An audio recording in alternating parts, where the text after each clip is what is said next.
Look, there's a tectonic shift happening right under our feet, and a lot of people are missing it. We're talking about how people choose to get out there and tear up the dirt. For decades, the motorcycle was king. It was the symbol of freedom, the ultimate connection between man, machine, and the open trail. But the numbers are telling a completely different story now. It's wild. UTV sales are exploding, man. They're going through the roof. We're talking double-digit growth year after year in many places. It's a phenomenon. People are flocking to these things, like they're giving them away for free. It's a massive, undeniable trend. At the same time, you have to look at the other side of the coin. The motorcycle market, in many of the same regions, is hitting a wall. It's not just slowing down, in some cases it's going backward. Sales are falling. Dealerships that were once packed with chrome and two-wheeled dreams are now making more and more room for four-wheeled, roll-caged beasts. This isn't some minor blip on the radar. This is a fundamental change in what people want. It's a change in how families recreate, how people work on their land, how they define an adventure. You can't argue with the data, it's just cold, hard facts. Look at the sales charts from the last 10 years. Two lines going in opposite directions. One line, the UTVs, is on a steep climb. It's like watching a rocket launch, 20%, 30%, or even more in a single year. Not a one-time spike. It's a sustained, powerful trend. People are voting with their wallets. They're voting for utility terrain vehicles. Now look at the other line, the one for motorcycles. It's a much sadder story. In many of the same markets, off-road, certain street bike categories, that line is flat or pointing down. This isn't about one being better than the other in some absolute sense. It's about a massive change in consumer priorities. It's a story about safety, comfort, utility, and the simple reality of modern life. A motorcycle is a pure, raw experience. It's you and the engine, exposed to the elements, feeling every bump in the road. And for a lot of people, that's still the dream. But for a growing majority, that dream is being replaced by something else. Something that feels safer, is more inclusive for friends and family, and can do more than just go fast on a trail. It's a practical evolution. The implications of this are huge. It affects the legendary motorcycle brands that have been around for 100 years. It affects the new, aggressive UTV manufacturers who are eating their lunch. It affects the local dealers trying to figure out what to stock in their showrooms. And most importantly, it affects you, the person who just wants to get outside and have a good time. Understanding this shift is key to understanding where the entire world of power sports is headed. It's a fascinating look at how technology, culture, and basic human needs can reshape an entire industry in just a few short years. Let's be real for a second. Riding a motorcycle is inherently risky. You are the crumple zone. There's no way around it. You can wear the best helmet, the best armor, but at the end of the day, it's just you, the engine, the pavement, the dirt. A simple low-side crash can mean road rash, broken bones, worse. We all know people who have had serious spills. It's part of the culture, but it's also a huge barrier to entry. Now, contrast that with a UTV. You sit inside it, not on it, surrounded by a steel roll cage. You click a seatbelt into place. Many models have side doors or nets. Is it a tank? No. Can you still get hurt? Absolutely. You can do something stupid in any vehicle. But perception, and often reality, is a much more protected environment. That feeling of security is a powerful drug, especially for someone who isn't a 20-year-old daredevil. This psychological difference is everything. Dad thinks about weekend family time. His mind goes straight to safety. Can he put his 10-year-old in the passenger seat and feel good about it? With a motorcycle, tough. With a UTV, completely different.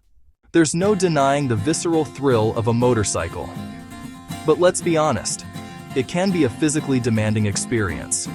You're straddling a hot engine, hunched over handlebars, taking the wind, rain, bugs straight to the face. After a few hours on the trail, your back hurts, your knees are sore, your hands are buzzing. For the hardcore enthusiast, that's just part of the deal. But for the average person looking for a casual weekend adventure, that price is getting a little too steep. Enter the UTV. It's a whole different world of comfort. You sit in a proper bucket seat, automotive-style ergonomics. You're sitting upright, relaxed. Your passenger is right next to you, not clinging to your back.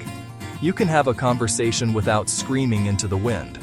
Most models come with a roof that keeps the sun and rain off your head. You can add a full windshield to stop the wind and dust. In colder climates, you can even get models with fully enclosed cabs and heaters. It's less like riding a bike and more like driving a miniature open-air Jeep. This focus on comfort opens up the activity to a much broader range of people.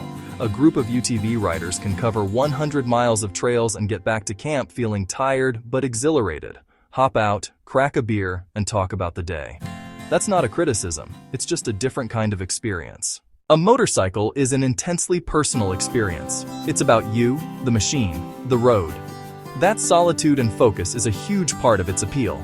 But it's also its biggest limitation. It's fundamentally a solo activity, or at best a two-person affair.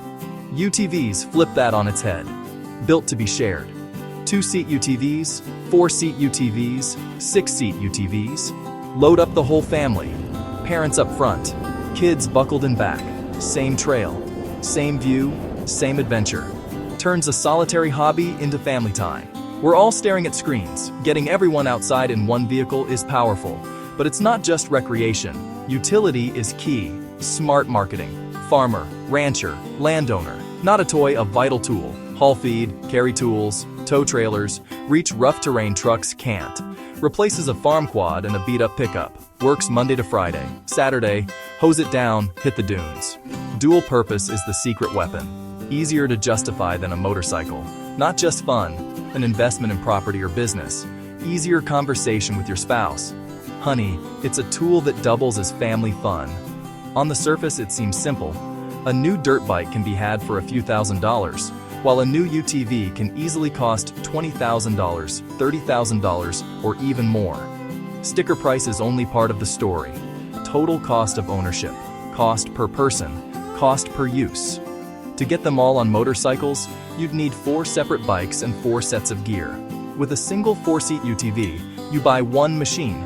Overall outlay can be surprisingly comparable, and logistics are infinitely simpler. You might not think about it, but the invisible hand of government and land management plays a huge role in what we ride. The laws, rules, regulations that govern off-road vehicles can subtly, or not so subtly, push buyers in one direction or another. Many trail networks are designed for vehicles of a certain width, often 50 inches or 64 inches. These trails are perfect for UTVs. Motorcycles can use them, but they often lack the tight, single-track challenges dirt bikes crave. As more land is managed this way, UTVs gain access to more legal riding areas. Some states make it easier to make a UTV street legal or community legal for driving between trailheads. That adds a huge layer of convenience. Leave from your house or campsite and drive straight to the trail without needing a truck or trailer. To get a motorcycle license, you take a written and skills test. Most places have no equivalent requirement for UTVs. If you have a driver's license, you can hop in and go. For someone new to power sports, avoiding a specialized test and training course makes UTVs feel simpler and more accessible. It lowers the barrier to entry significantly. Let's talk about Sam. Sam owns a 40-acre property out in the hill country. For years, his garage had a trusty aging tractor, a 250 cubic centimeter dirt bike. The bike was his escape. But then his kids started getting older. He bought a UTV 2 years ago. It changed everything. Morning chores, tools in the bed, his 8-year-old buckled in next to him. Safer for his kids than the old tractor. Faster and more capable than the dirt bike for carrying supplies. He still has the bike, but it gathers dust. The bike was for me. This is for us. That one sentence shows the shift. Solo hobby to shared family lifestyle. Maria was a die-hard motorcyclist for 20 years. Leather jacket, touring bike, the whole 9 yards. Long-distance trips every summer. But as they got older, the long days got tougher. She wanted to share the outdoors with her teenage son and their dogs. They sold their bikes and bought a 4-seat UTV. She calls it a different kind of freedom. So where does all this go from here? Is the motorcycle doomed to become a niche relic like a horse and buggy? Probably not. There will always be passionate riders. The market becomes more specialized, high performance, unique retro, lightweight electric. For UTVs, the sky is the limit, with more scrutiny. Quieter machines, advanced safety like stability control and ABS, and a big push toward electric. Both sides innovate. Motorcycle companies add accessibility and rider aids. UTVs push performance. The consumer is winning. 2 wheels. 4. You have more options today than ever. The rise of the UTV and the changing motorcycle market isn't death and birth, it's evolution. Your choice depends on a solo thrill ride or a shared adventure.